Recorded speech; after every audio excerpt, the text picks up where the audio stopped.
La Comisión Primera del Senado estableció el voto obligatorio para las próximas 3 elecciones en Colombia. En la reforma al Estado, la Comisión Primera del Senado eliminó el voto preferente.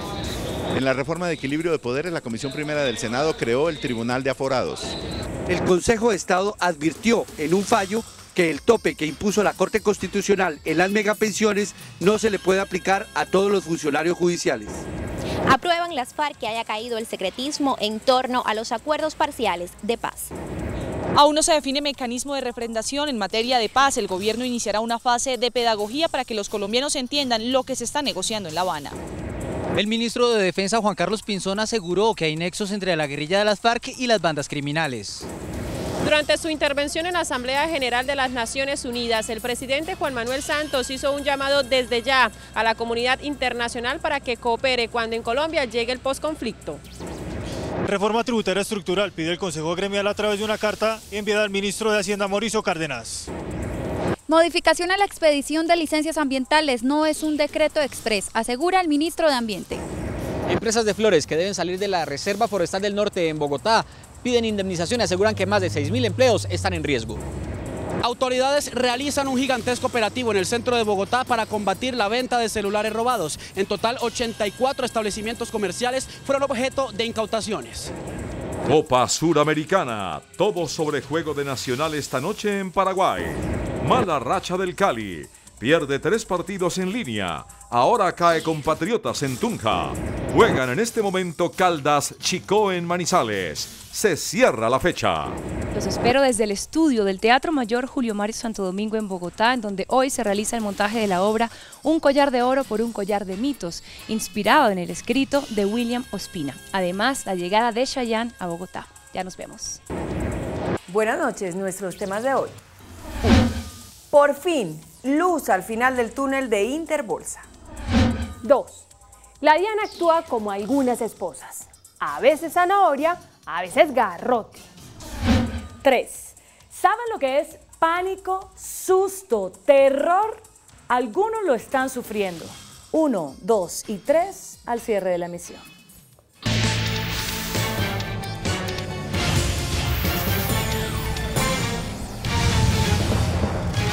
Buenas noches. En una decisión sin antecedentes en la historia del país, el Congreso estableció hoy en el primero de 8 debates el voto obligatorio por un tiempo limitado a 3 elecciones como un mecanismo para incrementar la democracia participativa. La Comisión Primera del Senado, en el trámite de la reforma del Estado, aprobó una propuesta del senador liberal Horacio Serpa Uribe para establecer por 3 elecciones el voto obligatorio, una figura que durante muchos años se ha intentado en Colombia para combatir la abstención electoral. Porque airea la democracia, induce a los ciudadanos y a las ciudadanas a tener más responsabilidad cívica y porque definitivamente es un instrumento muy valioso contra la corrupción electoral.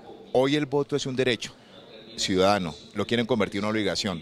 El voto no puede ser una medida coercitiva. Y llevar a los colombianos que se abstienen de votar porque no les gusta la forma como hace política en Colombia es una medida autoritaria que para nada beneficia a la democracia, sino que impone un voto a un Congreso y a unas corporaciones que no se han ganado el favor de los ciudadanos en Colombia. Es un mecanismo transitorio para purificar la política y para superar la alta abstención que hay en materia electoral en Colombia. Una ley de la República establecerá los incentivos o los castigos para el voto obligatorio. En las reformas que introdujo la Comisión Primera del Senado al proyecto de equilibrio de poderes está la eliminación del voto preferente, con la perentoria orden de que los candidatos a las corporaciones públicas sean presentados en listas cerradas y elegidos democráticamente. El voto preferente para los candidatos a corporaciones públicas fue un mecanismo que presuntamente iba a favorecer a las minorías y terminó encareciendo la actividad política. Por eso la Comisión Primera del Senado lo eliminó en el trámite del proyecto de equilibrio de poderes. Lista cerrada significa que se acaba la compra de votos, se acaba la relación individual entre el elector y el elegido y el clientelismo. Los ciudadanos votarán por listas serias, cerradas, partidos, ideologías y banderas. Es un gran avance contra el clientelismo. Las listas deben llevar como candidatos un número igual de mujeres y de hombres. A mí la lista cremallera me gusta mucho porque da la oportunidad de que haya igual número de hombres y de mujeres y que las posibilidades reales de que las mujeres sean elegidas se disparen, porque lo que es importante es crear el imaginario de las niñas colombianas que van a poder llegar a los cargos políticos y que van a llegar en igualdad de condiciones que los hombres. Las listas cerradas deberán ser integradas como resultado de procesos democráticos en los partidos o movimientos políticos. Y el gobierno fue derrotado esta noche en el trámite de la reforma de equilibrio de poderes con la creación de un tribunal de aforados que tendrá la capacidad de juzgar a los altos funcionarios del Estado. Una de las decisiones más importantes del proyecto de equilibrio de poderes era eliminar la comisión de acusaciones de la Cámara por inútil y reemplazarla por un tribunal de aforados que para el gobierno era simplemente un organismo investigador y no juzgador, pero la Comisión Primera del Senado creó otra cosa. Son buenas decisiones todas, eliminar la comisión de acusaciones, que los altos magistrados y los altos funcionarios tengan quien los investigue. Había una impunidad de facto y eso no era sano para ellos ni para el país, y un tribunal que ahora los juzgará, pero con todas las garantías de procedimiento, de doble instancia y de origen. Yo quiero un tribunal que investigue, que reemplace a la comisión de acusaciones, que es la que ha fallado en este proceso contra los altos aforados, pero podemos mirar alternativas también de juzgamiento con ciertas garantías. El gobierno ha demostrado en este proceso de la reforma constitucional que está abierto a discutir distintas tesis. Yo no acompañé la propuesta mayoritaria que establece el Tribunal de Aforados porque me parece que debe haber garantías para todas las ramas del poder público. La comisión de acusaciones no ha servido y lo que queremos es que realmente todo el mundo tenga un juez. Nosotros teníamos otro texto y aceptamos la derrota y vamos con el texto que aprobó la comisión a estudiarlo para plenaria. Yo acepto. En política se gana y se pierde y con argumentos con mayor razón. El gobierno y el Congreso iniciarán el lunes conversaciones para que las dos partes lleven a la plenaria del Senado una propuesta conciliadora. El Consejo de Estado abrió una excepción para el pago de las llamadas megapensiones. La presidenta del Alto Tribunal, María Claudia Rojas, reveló los alcances de la decisión en el marco del 20º encuentro de la jurisdicción administrativa que se desarrolla en Cartagena. Germán Jiménez está en La Heroica. Germán, buenas noches. ¿Qué consecuencias trae la decisión? Inés María, buenas noches. El fallo se conoció en el marco del 20º encuentro de la jurisdicción administrativa que se realiza en Cartagena. Lo que hace el Consejo de Estado como Tribunal Supremo de lo Contencioso Administrativo y máxima autoridad en esta materia es precisar la sentencia, el alcance de la sentencia de la Corte Constitucional. Según la magistrada, el fallo de la Corte Constitucional que le impone límites a las mesadas millonarias se contradice y pide que se respeten los regímenes especiales de los funcionarios de la rama judicial. No tiene tope siempre y cuando cumpla con todas las condiciones del año 71 previstas en el régimen especial de la rama judicial y siempre y cuando se hubiera causado el derecho antes del 31 de julio de 2010. Tiene condiciones. También se conoció que Colpensiones llegó a un acuerdo con más de 1.600 jubilados para reconocer sus pensiones mediante la figura de la conciliación. Casos en donde ya estaba decidida la pensión, pero estaba, digamos, lo que los ciudadanos quieren en estas pensiones, y no son exactamente ciudadanos, son específicamente para empleados públicos. Quieren es una reliquidación basada en la normatividad existente ahora. Según la Agencia Nacional de Defensa del Estado, de las 360.000 demandas que enfrenta la nación, la mitad son por temas pensionales. Colpensiones hoy en día tiene un volumen de demandas de 46.000 demandas, que más o menos se acercan a la suma de 1 billón de pesos. De esas 46.000 demandas, 26.000 son solamente del año 2014. Colpensiones aplicará este plan piloto con el acompañamiento de la Procuraduría. Con la cámara de Ulises Cruz, desde Cartagena, Germán Jiménez, CMI, La Noticia. Germán, gracias. Desde La Habana, el negociador de las FARC, alias Pablo Catatumbo, celebró la publicación de los acuerdos alcanzados en los diálogos para el fin del conflicto y señaló que con la decisión se puso fin a lo que denominó el secretismo. La delegación de las FARC celebró hoy desde La Habana que haya caído el secretismo en torno a los acuerdos parciales de paz luego de que se hayan divulgado ayer los textos auténticos redactados hasta el momento. Hemos dicho que hasta el momento tenemos acuerdos muy importantes, pero modestos, la mayoría de los cuales no son otra cosa que reivindicaciones cuyas soluciones se pueden materializar cumpliendo las normas legales y constitucionales. El grupo guerrillero dijo que se debe insistir en las salvedades. Cuando hablamos de salvedades en cualquiera de los puntos, No se trata de colocar sobre la mesa problemas imposibles de resolver. En tanto hay asuntos mínimos insalvables para alcanzar la democratización y modernización del país, dentro de parámetros que nadie podrá decir que son los del socialismo, sino sencillamente los de un moderno Estado social de derecho, de lo cual aún dista mucho Colombia. Desde La Habana, Cuba, Anisley Torres, CMI, La Noticia. El ministro del Interior, Juan Fernando Cristo, advirtió que aún no se ha definido el mecanismo de refrendación con el que se pondrá a consideración de los colombianos los acuerdos que se alcancen entre las FARC y el gobierno en La Habana. Por su parte, el ministro de la Presidencia, Néstor Humberto Martínez, aseguró que ahora viene un trabajo de pedagogía para que el país entienda lo que se está negociando. Para el gobierno, la publicación de los acuerdos empezará a generar debates en todos los sectores sociales, por lo que espera al momento de la refrendación los colombianos participen masivamente, aunque aún no es claro cuál será el mecanismo que se va a usar. Todavía no hay decisión. Estamos seguros que una vez firmado un acuerdo de paz, los colombianos acudirán masivamente a las urnas a votar a favor o en contra del acuerdo, y de eso se trata el debate político y democrático. Lo cierto es que ya se anunció una intensa fase de pedagogía para que sea cual sea el mecanismo a usar, los colombianos salgan a votar por la paz. Esa refrendación pasa necesariamente por una pedagogía, por un conocimiento que tenga el ciudadano, y vamos a tener que afinar mucho nuestro lenguaje para que de una manera sencilla podamos entender que es fácil alcanzar la paz en el marco de estos acuerdos que se están llevando a cabo en La Habana. El gobierno cree que la publicación de los acuerdos además ayudará a la medición de la aplicabilidad de los mismos. De otra parte, el ministro de Defensa, Juan Carlos Pinzón, aseguró que sí existe un nexo entre la guerrilla de las FARC y las bandas criminales. El ministro de Defensa sostuvo que es preocupante la relación entre la guerrilla de las FARC y el crimen organizado, situación que se ha evidenciado. La relación de bandas criminales con las FARC, que son la misma cosa en muchos sitios. No les gusta que les digan, les recuerdo, bandidos, claro que sí, tienen nexos. El ministro de Defensa, Juan Carlos Pinzón, considera que no se le deben quitar recursos a las fuerzas militares y de policía para continuar luchando contra el crimen organizado. Grave error sería que a esta altura del partido se den siquiera señales equívocas de que no vamos a mantener los recursos. Destacó que entre enero y agosto del presente año 1049 municipios no han tenido acciones terroristas, 375 no reportan homicidios y 1034 sin índices de secuestro extorsivo, contrario a información no oficial. De un sector lo hacen seguramente para tratar de valorizar a unos grupos armados que están en decadencia. Las declaraciones las hizo durante la ceremonia de ascenso de 147 suboficiales de las fuerzas militares.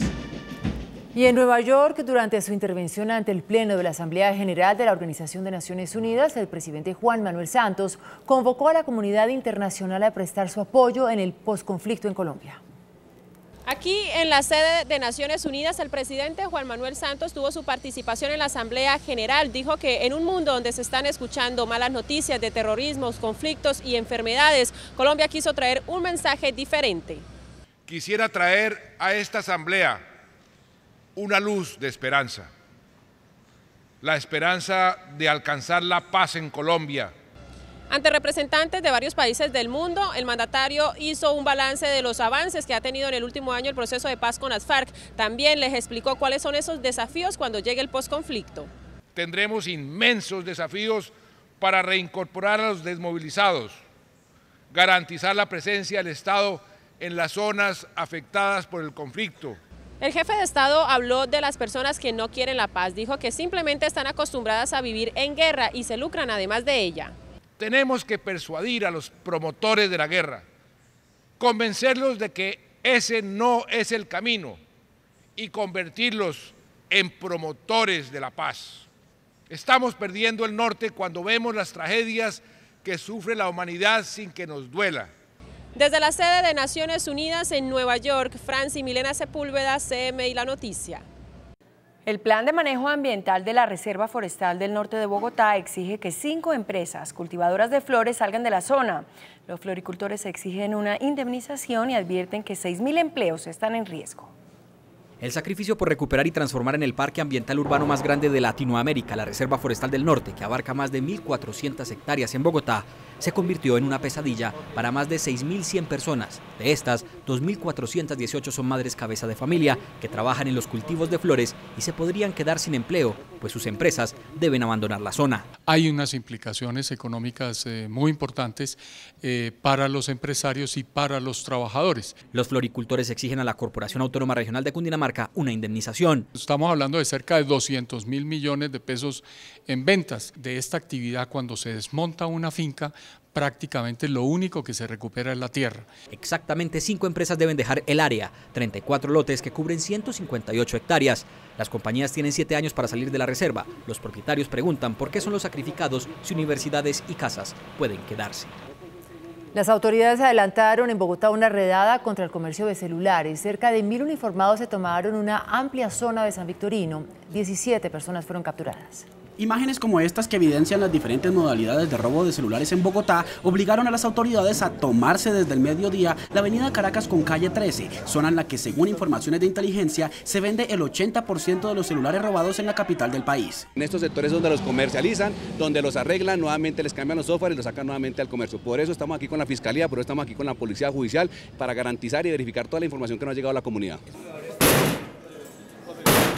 En medio del gigantesco operativo sorpresa, las autoridades incautaron más de 1.000 teléfonos y ocuparon 78 locales comerciales. El operativo tiene como finalidad principal lograr la extinción de dominio de estos locales. En total fueron 800 los uniformados que participaron en este operativo. Las diligencias dejaron además 17 personas capturadas que en las próximas horas serán presentadas ante un juez por los delitos de receptación y concierto para delinquir. La Personería de Bogotá denunció la utilización de menores para la venta de drogas en por lo menos 50 colegios de las localidades de Suba, Ciudad Bolívar y Kennedy. Niños que aún no han terminado la primaria y a duras penas saben leer, se han convertido en jíbaros en algunos colegios de Bogotá. Desde muy tempranas edades, 9, 10 años, que son instrumentalizados por las mafias del microtráfico. Según reveló la Personería, el microtráfico se adueñó de 50 colegios públicos y privados en 10 localidades. La droga sigue siendo como una especie de maleza, producto de la mafia que quiere tragarse nuestra próxima generación. CMI habló con uno de los menores que salió de las denominadas ollas estudiantiles, quien narró cómo la marihuana, el bazuco y la cocaína se han convertido en pan de cada día para niños desde cuarto de primaria. Les dan una bicha o cualquier cosa de esto, entonces es gratis, si no ya se fomenta la semilla. Se le dicen las ollas también, digamos, ya son gente que se dedican al sicariato y todo esto. La Secretaría de Educación afirmó que ya entregó al CTI direcciones exactas de expendedores de drogas cercanos a los entornos escolares. El Tribunal Administrativo de Cundinamarca resolvió una tutela en la que considera que el joven estudiante Sergio Urrego, quien se suicidó, fue víctima de discriminación por parte del Colegio Gimnasio Castillo debido a su orientación sexual. El Tribunal Administrativo de Cundinamarca consideró que sí hubo discriminación en el caso del joven estudiante Sergio Urrego, lo que conllevó a su suicidio. Observó que los manuales del colegio no estaban adecuados para la conducta y el tratamiento de los estudiantes. La familia del joven estudiante y la organización Colombia Diversa impugnarán la decisión. Básicamente para que el Consejo de Estado no solo analice este caso en particular, sino también que este tipo de medidas dentro de la política pública de educación no vuelvan a ocurrir en ningún colegio. Para el alto tribunal, la tutela puede fortalecer la investigación penal. El futuro que nos inspira es Colombia. Por eso en Ecopetrol trabajamos para producir barriles limpios. Ecopetrol presenta la sección económica. El Consejo Gremial, que agrupa los 21 gremios de la producción en el país, envió una carta al gobierno en la que fija su posición sobre el proyecto de reforma tributaria. El presidente de la Sociedad de Agricultores, Rafael Mejía, aseguró que se debe adelantar una reforma estructural. El gobierno respondió esta noche a los planteamientos de los empresarios. En carta enviada por el Consejo Gremial al ministro de Hacienda, Mauricio Cárdenas, el sector privado insiste en una reforma tributaria estructural. Para ello se pide la creación de un comité que evalúe los ingresos y egresos del país para los próximos 4 años. Los 21 gremios del país consideran que no es conveniente una reforma a las ligeras para largo plazo. Mirar con más profundidad el ingreso y hacer una reforma tributaria estructural que nos dé estabilidad, porque nos estamos viendo abocados a una en el 2012, ahorita otra y eventualmente una próxima en el cortísimo plazo. En cuanto al financiamiento para 2015, la propuesta del Consejo Gremial está en aplazar solo por un año el desmonte al 4 por mil y una sobretasa al impuesto de renta también para el mismo periodo. Se excluye el impuesto al patrimonio. Que se aplace el desmonte del 4 por mil por un año y que se cree una sobretasa a la renta también por un año. Por su parte, el gobierno se mantiene en la decisión de proponer la extensión del 4 por mil y el impuesto al patrimonio, ya que consideran que es indispensable para las finanzas públicas del país. Mal haría yo decir en este momento que sí o que no. Tenemos que estudiarlo, tenemos que evaluarlo, hay que hacer los números. Es un artículo en una ley de obligatorio cumplimiento. Recorte del 10% en todos los gastos generales y en los servicios personales indirectos para todas las ramas, ejecutivo, legislativo y poder judicial. Se estudiará la carta del Consejo Gremial por parte del gobierno para el proyecto de ley de financiamiento que será presentado la próxima semana. El ministro de Ambiente, Gabriel Vallejo, defendió la modificación que planea el gobierno al proceso de expedición de licencias ambientales. Señaló que no será un decreto exprés y que busca eficiencia y rigurosidad en el trámite.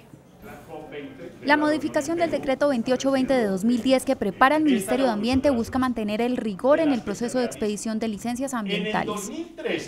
Fortalecer y mantener el rigor en el análisis que se hace para el tema del licenciamiento ambiental. El ministro de Ambiente también explicó cuáles son los problemas que se presentan a la hora de expedir una licencia ambiental. Baja calidad en la información que entregan sobre el impacto ambiental, los estudios que hacen las empresas interesadas. No puede pasar, manteniendo nuestro rigor técnico, es que quien pida una licencia no sepa cuándo se la van a resolver. En 2012 el 71% de los estudios de impacto ambiental fueron devueltos, en 2013 el 73% y en lo corrido de este año el 48% se han devuelto. La propuesta de campaña del presidente Santos de revivir las horas extras está en veremos.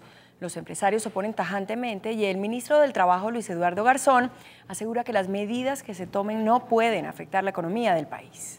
Los empresarios han dicho que el pago de horas extras desde las 6 de la tarde y no desde las 10 de la noche frenaría la generación de empleo. El gobierno quiere beneficiar al trabajador pero protegiendo la economía. En un momento de tensiones fiscales, pero también que eso no afecte la política social. Aunque Garzón advirtió que no harán todo lo que los empresarios quieran, en la mesa de concertación salarial tratarán de encontrar una fórmula en el porcentaje de reconocimiento de las extras. Yo le hablo de recargo nocturno sabiendo que estoy buscando fórmulas que los empresarios también entiendan que tienen que acompañar. La discusión inicia el 7 de octubre. 8 de cada 10 trabajadores en Colombia devengan menos de 2 salarios mínimos al mes. Así lo revela un estudio elaborado por la Unión de Aseguradoras Fasecolda.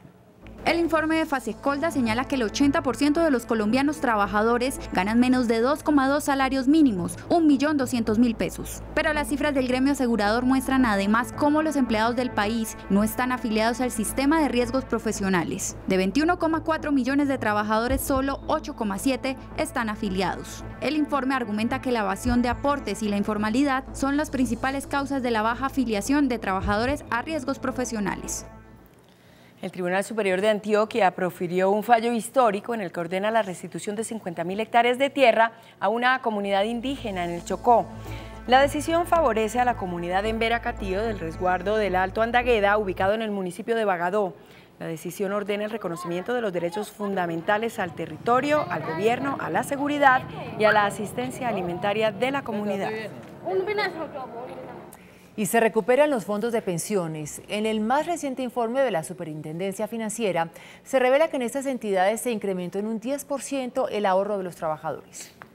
Al cierre de julio, las ganancias de los fondos de pensiones fueron de 8,8 billones de pesos, una cifra que contrasta al compararlo con el mismo periodo de 2013, cuando se registraron pérdidas por 7 billones de pesos. Asimismo, el informe de la entidad de vigilancia muestra que las utilidades de las entidades vigiladas crecieron en el último año 13,4%, al llegar a los 6,35 billones de pesos. El índice de capitalización de la bolsa cerró a la baja. Arrastrado por los principales índices internacionales, hoy el Colcap de la Bolsa de Valores de Colombia perdió 0,78%. La acción más valorizada fue Preferencial Carvajal Empaques, ganó 4,51%. La acción de Corferias fue la perdedora del día, hoy cayó 50,07%. La acción preferencial de Grupo Aval fue la más transada, hoy movió 68.300 millones de pesos. Entre otros datos relevantes para el mercado, mañana el Banco de la República decidirá si subir, bajar o mantener la tasa de interés de referencia, que se encuentra en 4,5%. Por su parte, el precio del dólar ganó 12 pesos. Indicadores económicos del día en CMI. La tasa representativa del mercado dólar-peso que regirá para mañana viernes en Colombia será de 2.019 pesos con 76 centavos. Los profesionales del cambio compran el dólar en promedio en 1.960 pesos y lo venden en 1.990. Un euro cuesta 2.574 pesos con 38 centavos. La libra de café colombiano en Nueva York cerró en $1.82. La libra de azúcar en los mercados internacionales cerró en 14,70 centavos de dólar. El barril de petróleo WTI finalizó la jornada en $92.53. Una acción de Ecopetrol cuesta 3.200 pesos. Heroica clasificación de Nacional a la siguiente fase de la Copa Sudamericana. Ya volvemos. Después de comerciales, los espero desde el estudio del Teatro Mayor Julio Mario Santo Domingo en Bogotá, en donde hoy se realiza el montaje de la obra Un collar de oro por un collar de mitos, inspirado en el escrito de William Ospina. Además, la llegada de Chayanne a Bogotá. Ya nos vemos. Reconocemos a un colombiano en donde esté. Donde hay un colombiano está 472, el servicio de envíos de Colombia. ¿Qué tal? Muy buenas noches. Por el partido de vuelta en la Copa Sudamericana, Nacional ganó en Paraguay a General Díaz y clasificó a la siguiente ronda. Estadio en Luque, Paraguay. Nacional tenía que dar vuelta a un resultado de 2-0, esperanzador porque a los 13 minutos mirá lo que hace Cardona, roza en un jugador de General Díaz, descoloca al arquero y pone el 1-0. Faltaba un gol más para clasificar o para ir al alargue. Y aquí Cardona, 27 minutos, 14 minutos después, ya estaba amonestado, le sacan el semáforo, tarjeta amarilla y roja, queda con 10 en el segundo tiempo. Infantil lo de Murillo, lo deja, Armani sale desesperado y Gamarra pone el 1-1, pero faltaba esto. Guisao, 1, 2, entra al área, remata arriba, golazo de Guisao para el 2-1. Faltaba un gol. Y ahí viene, mirá, 88 minutos, Nájera, Murillo, le queda a Treyes. Y ahí está, la clasificación de Nacional a la siguiente ronda de la Copa Sudamericana. Ahí terminó el partido, enfrentará al Vitória de Brasil. Con un equipo alterno, el Deportivo Cali perdió la posibilidad de ser líder absoluto de la Liga Postobón, perdón. Detalles para que usted comience a disfrutar de la narración y los goles de Cotas Mantilla. Ahí está el gol del partido, cabezazo del paraguayo Lazaga, le queda a Jonathan Estrada y gol de Patriotas, 1-0. Cali llevó un equipo alterno, perdió la posibilidad de ser líder de la Liga Postobón. En el cierre de la fecha número 11 de la Liga Postobón, en el Palo Grande de Manizales, el Once Caldas le hizo 4 al Boyacá Chicó. Y aquí lo vemos. Primer gol es de Sergio Romero, el exjugador de Real Santander. Con complicidad del arquero, ¿no? Que no la agarró. El segundo gol va a empatar el Boyacá Chicó, Francisco Rodríguez. Le quedó el rebote en el área, media sucia la jugada, empata 1-1. Hasta ahí 24 minutos, empataba el Chicó, se metían los 8. Y aquí viene el gol de Gulma. También complicidad del arquero, le pasa por entre medio de las piernas. 2-1. Ahora viene el pereirano Jaime Sierra, el exjugador del Deportivo Pereira. Viene un centro, cabezazo, lo mejor que hace Jaimito. Golazo. 3-1, ganaba el Once Caldas.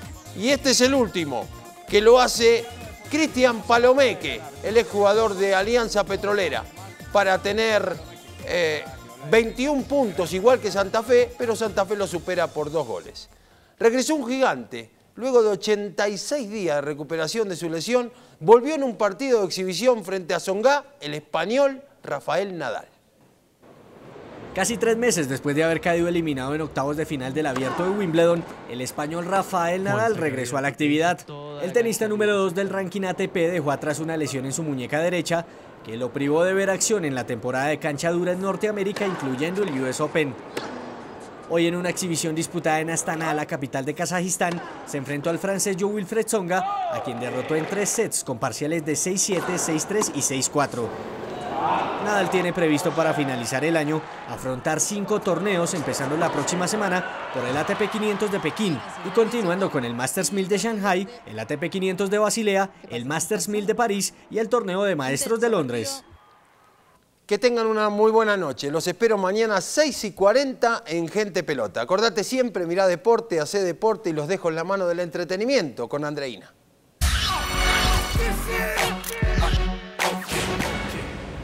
Hola, muy buenas noches. Los saludo desde el estudio del Teatro Mayor Julio Mario Santo Domingo, rodeada de atriles, partituras y un hermoso cóndor que hace parte de la historia de los indígenas muiscas. Historia que será contada mañana en una espectacular obra, Un collar de oro por un collar de mitos, que será presentada aquí en este escenario.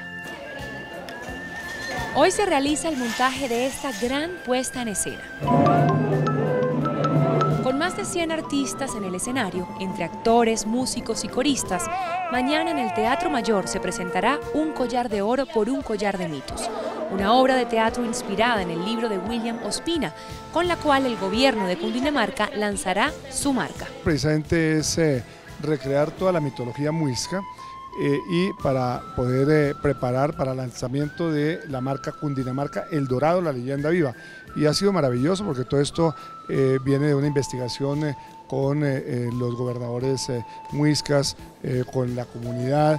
Un montaje que promete grandiosidad y que también podrá apreciarse este domingo en Guatavita, con entrada libre, para conmemorar el 25º aniversario del Festival del Dorado. Escuchen, amados hijos, escuchen estos consejos. La vida es corta, un suspiro que pronto se desvanece. ¿Por qué gastarla en oficios que no dan ningún consuelo y producen solo hastío? Hilando, tejiendo, pasan con sus cuerpos retorcidos las horas, los días, los meses que Dios les ha concedido. Prepárate porque del 29 de septiembre al 6 de octubre pagas con tus tarjetas de crédito Corbanca o Helm y recibes hasta 35% de descuento en tiquetes aéreos. Esta es otra noticia del mundo del entretenimiento. La página especializada en turismo y viajes TripAdvisor realizó la premiación de los lugares y sitios más bellos del planeta y un ícono del legado indígena colombiano se clasificó en la exclusiva lista. Se trata del Museo del Oro de Bogotá, un lugar que salvaguarda los tesoros prehispánicos de nuestras comunidades indígenas y que ocupó en el prestigioso conteo el número 25 entre todos los museos del mundo. Este reconocimiento se otorga tras conocer la percepción de los visitantes después de su recorrido, algo que suma puntos a la hora de la decisión final. En el primer lugar se ubica el Instituto de Artes de Chicago, le sigue el Museo Nacional de Antropología de México. En la tercera casilla el Museo del Hermitage, ubicado en el Palacio de Invierno en San Petersburgo, Rusia. The Getty Center en Los Ángeles ocupa la cuarta posición, mientras que en el quinto la Galería de la Academia en Florencia, Italia, casa del David de Miguel Ángel. Sorpresivamente el Museo del Louvre en París no está en los primeros lugares, en esta ocasión ocupó la casilla número 19. Con ese encanto innato que lo caracteriza, el cantante Chayanne llegó a Bogotá con buenas noticias, entre ellas su más reciente producción discográfica. ¿Cómo olvidar estos bailes? Después de más de 30 años de carrera artística y 10 de no venir a Bogotá, Chayanne presenta En Todo Estaré, un disco que recopila una mezcla de sentimientos. En el caso de mi mami, que en paz descanse, estaba pasando por una enfermedad de muchísimos años y mientras estás haciendo el disco y ella escucha las canciones y en casa nos enseñan desde chicos que para atrás ni para coger impulso, que la vida continúa, que hay que ser positivo. Sin embargo, es el disco más esperado, que cuenta con colaboraciones como la de Franco De Vita en la producción. Y por eso digo que es el mejor, porque está la experiencia de toda la gente que está contigo colaborando. Un disco romántico con ritmos del Caribe. Como digo yo, cortavena, pero son canciones muy bonitas. Están las canciones positivas como la de Madre Tierra, que tiene inclusive hasta ese corito de oye, mira hacia arriba, disfruta las cosas buenas que tiene la vida. Aprovecha tus quincenas en Hamburguesas El Corral y agranda gratis tu menú el próximo viernes 26 de septiembre, usando tus tarjetas Mastercard y débito maestro. Y París le da la bienvenida a su Semana de la Moda y la firma Balenciaga literalmente deslumbró con una pasarela diferente. En este 2014 los diseñadores internacionales le han apostado a crear originales montajes y quienes van ganando en cuanto a creatividad son los de la firma Balenciaga. En la Semana de la Moda de París, esta casa española sorprendió con una pasarela cuadrada inspirada en un panal de abejas. la cual se iluminaba al pasar las modelos, con luces robóticas que se unían a un humo que simulaba niebla, que daba un efecto futurista. El diseñador Alexander Wang propone para esta temporada que las mujeres luzcan sus hombros y piernas con prendas que juegan con transparencias y estructuras. En Black and White, los colores clásicos de Balenciaga sobresalieron con figuras geométricas, shorts talle alto, mallas, vestidos rectos y enterizos complementaban la propuesta.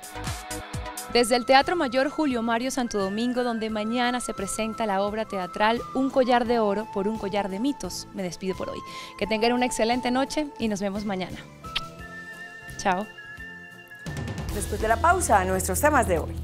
1. Por fin, luz al final del túnel de Interbolsa. 2. La DIAN actúa como algunas esposas. A veces zanahoria, a veces garrote. 3. ¿Saben lo que es pánico, susto, terror? Algunos lo están sufriendo. 1, 2 y 3 después de comerciales.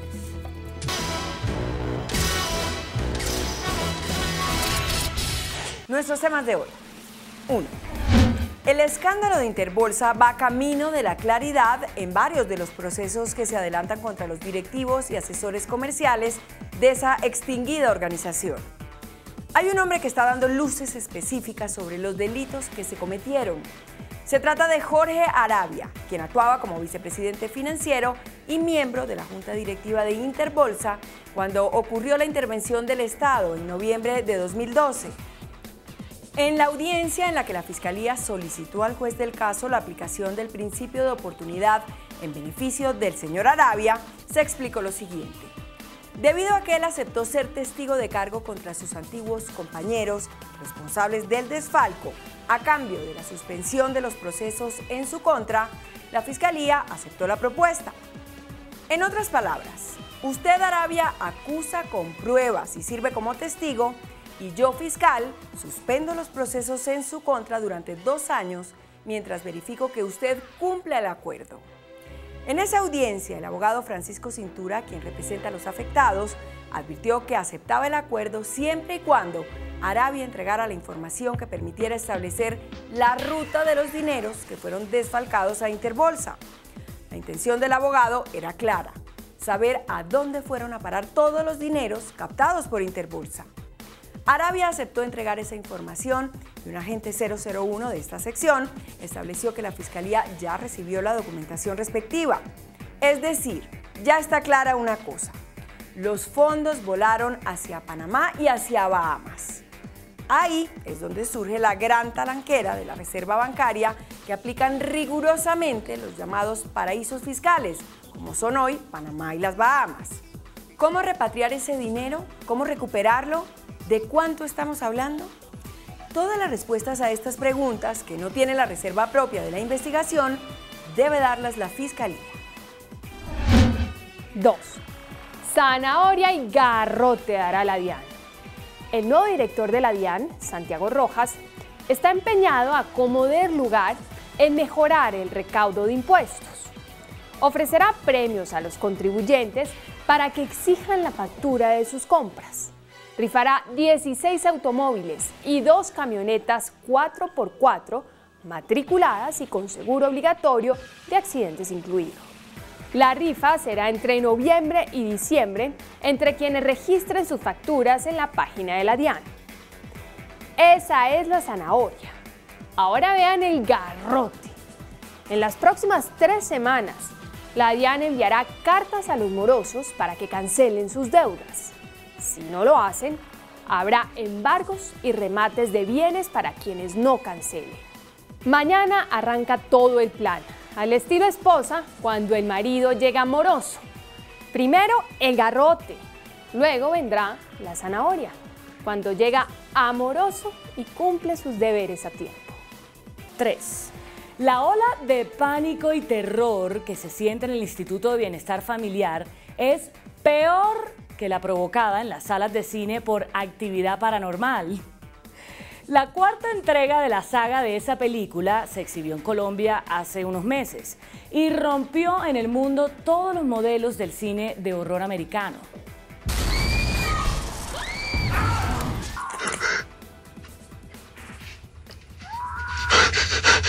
Pues así andan en Bienestar Familiar.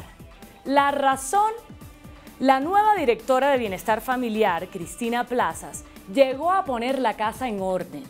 Encontró que en muchos departamentos la dirección del instituto era cuota política y ni corta ni perezosa pidió o aceptó renuncias. Allí donde comprobaba que la dirección departamental del ICBF había sido otorgada por presiones políticas, pues adiós, que te vaya bien. Así han caído hasta hoy los directores de Antioquia, Nariño, Bolívar, Chocó y Putumayo. En el caso de Nariño, como no renunció, como lo hicieron todos, pues le pidieron la renuncia. ¿Se imaginan lo que está pasando con los directores departamentales?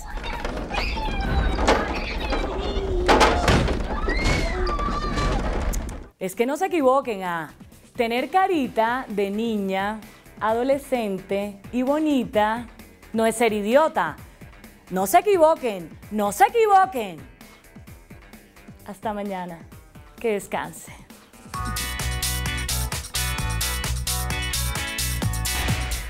¿Usted cree que el Ministerio de Ambiente puede ser eficiente en el sentido de reducir el tiempo para expedir una licencia ambiental? No, 57%. Sí, 43%. Total votos hasta el momento, 409.